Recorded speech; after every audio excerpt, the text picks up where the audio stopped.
নমস্কার বন্ধুরা, আমি ঝুমাস ক্রিয়েশনে আপনাদের সবাইকে স্বাগত। আজ আমি আপনাদের সঙ্গে পটলের একটা রেসিপি শেয়ার করব। ভাবছেন তো পটল আর ভালো লাগে না? সত্যিই তাই। গরমে কিন্তু পটল, কুমড়ো, বেগুন এইসব খেতে আর ভালো লাগছে না।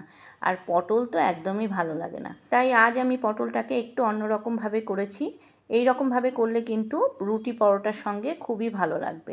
আর এই রেসিপিটা করতে খুব বেশি সময়ও লাগে না, খুব বেশি উপকরণও লাগে না। তাহলে চলুন আমি কিভাবে করেছি এই পটলের রেসিপিটা আপনাদেরকে দেখিয়ে দিই।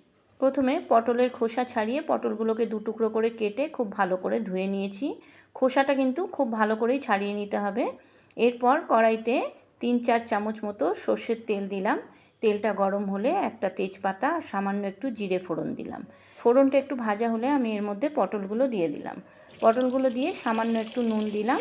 নুন দিয়ে একটু নাড়াচাড়া করে কড়াইটা ঢেকে দেব মিনিট 5-এর জন্য গ্যাসের ফ্লেম লো করে। তাতে পটলটা সিদ্ধ হয়ে যাবে আর ভাজাও হয়ে যাবে। দেখুন পটলগুলো সব উল্টে দিলাম। এবার আমি মিনিট 5-এর জন্য ঢাকা দিয়ে দেবো গ্যাসের ফ্লেম লো করে। ততক্ষণে আমি মশলাটা করে নেব। মশলাটার মধ্যে দিলাম একটা মিডিয়াম সাইজের টমেটো, 3টে কাঁচা লঙ্কা, অল্প একটু আদা, হাফ চামচ হলুদ গুঁড়ো, হাফ চামচ লঙ্কার গুঁড়ো, হাফ চামচ নুন আর সামান্য একটু জল দিয়ে মশলাটা করে নেব।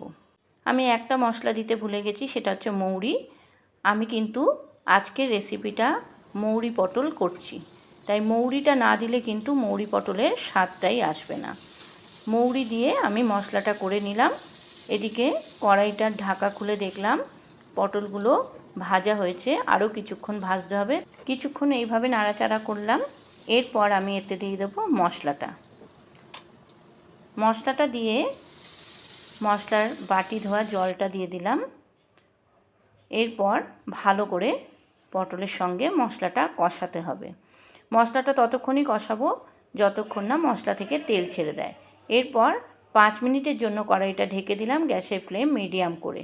5 মিনিট পর ঢাকা খুলে দেখলাম পটলটা সিদ্ধ হয়েছে, কিন্তু মশলাটা আরেকটু কষাতে হবে। তাই আবার আমি কড়াইটা ঢেকে দিলাম মিনিট 2-এর জন্য গ্যাসের ফ্লেম মিডিয়াম করে।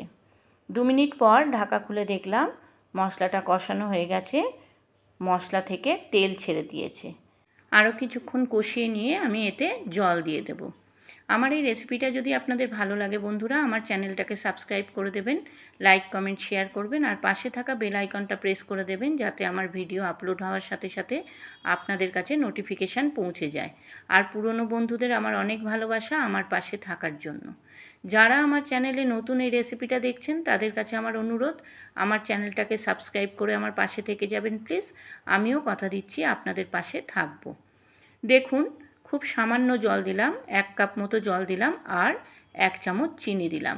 এই মৌরি পটলে একটু চিনি না দিলে কিন্তু টেস্টটা ভালো লাগবে না, তাই মৌরি পটলে চিনিটা মাস্ট। আমার মৌরি পটল প্রায় রেডি।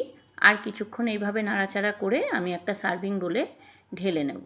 নতুন স্বাদের পটলের এই রেসিপিটা আপনারা একবার হলেও করে দেখুন, আমার মনে হয় আপনাদেরও ভালো লাগবে।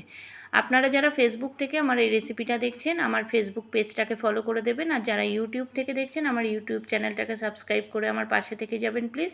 আপনারা ভালো থাকুন, সুস্থ থাকুন। আবার আসবো আমি অন্য দিন অন্য কোনো রেসিপি নিয়ে। আজকের মতো চলি। ধন্যবাদ বন্ধুরা।